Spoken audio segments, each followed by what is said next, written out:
LafargeHolcim's new chief executive has revealed his turnaround plan this Friday. It will mean cutting costs, selling assets and focusing on fewer markets. It comes as the world's biggest cement maker announced a $4 billion write-off. Here, CEO Jan Jenisch explains his growth strategy post a tricky marriage between France's Lafarge and Switzerland's Holcim in 2015.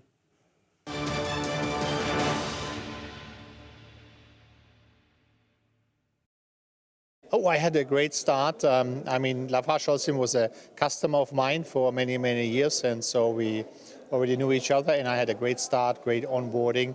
I was traveling for 3 months to all the most important sites and met a lot of great and passionate people. What is different in comparison to Sika except the product? Well, both companies are in the same sector, building materials market, so they have quite a similar critical success factor, so a lot of similarities. Different is the size. LafargeHolcim is in less countries, but is much bigger in these countries. A lot of mess comes from the French side. Lafarge paid 13 million euros to terrorists to keep operating in Syria. What is your view on that payment? Well, we apologized already from what has happened, and it's our biggest interest to have the court proceeding which goes in France to bring this to an end. We are not party of this at the moment, so we hope that the truth comes out, and we are very happy to deal with the outcome. How can you manage the cultural divide in the company between the French part and the Swiss part for that company? That's not a topic anymore. The merger is completed, especially in the countries where really the business is done. We are one company. We are building materials, people down to earth. They love the customer, they love the product. So there's not really a cultural gap. There's not so much challenge. You know, everyone talks about France and Switzerland, but actually we are active in 80 markets. So we can talk about the Italians, the English, the Brazilian, the Chinese. So I think this is a bit overrated. You left a well-established company to jump into that fight in LafargeHolcim. So it must be a big challenge for you. How are you dealing with it? Oh, that's my motivation. It was very difficult to leave Sika, to be honest. I have many friends there. I have been in the company for over 20 years. But LafargeHolcim challenge is too big to be missed. So this I had to do. The full year result suffers under a $1 billion write-off. How do you see that result? You know, I'm glad we clean up the balance sheet. Now we have a fully aligned balance sheet to the values, wrote off some goodwill, some country positions. I think it's a positive thing. Even so, I don't like the headline now. We have such a write-off, but it's now done and we can move on into the bright future. You presented a new strategy today. The focus is on growth. What are the central points for you? The central point is we have to grow again. I mean, the country was in the merger, but we are in the growing market. Building materials is growing faster than GDP, 2 to 3% each year, and we want to benefit from that. We have leading market positions in the country, so we should grow above the market. This is why we set the goal to grow 3 to 5% year on year. So we have a positive outlook for 2018. Oh, I'm actually bullish for 2018. We had a great closing. 2017, we had almost 5% sales growth, over proportional EBITDA growth, and we're going to do the same for 2018. Markets are in good shape.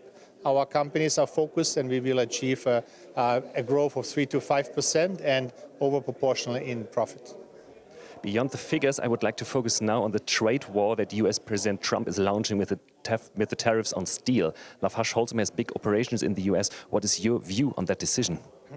US is our single largest market. We have 4 billion in sales. It's a great market. We are a fully domestic company in the US, so everything we sell, we produce in the US. So for us, any trade conflict doesn't have an immediate effect. So how this conflict has no effect on your business, is that correct? No effect on the business, no. How do you estimate the business policy in the US, for example, for the tax policy? I think that was for us a positive thing. Our tax rate for the whole group will be down by 2 full percentage points. So that's a good thing for LafargeHolcim. What about China? Next week there are 2 sessions in the Chinese parliament where the new growth targets will be announced. What are you expecting for this market?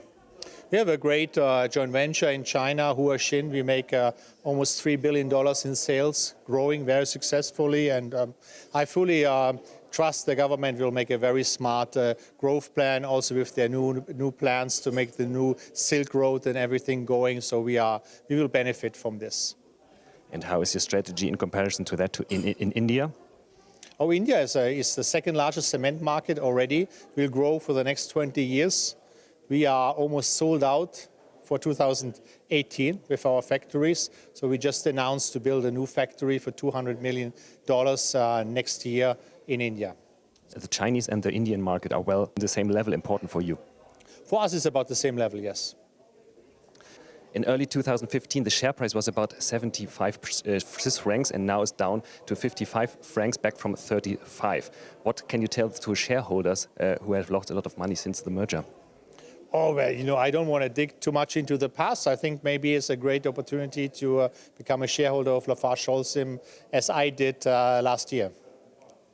And the dividends stay on the same level. Why so? I think I'm a big supporter of increasing dividends. I think for this year or for last year, we have to first increase our cash conversion. The cash flow has to be bigger, and then we increase the dividend again.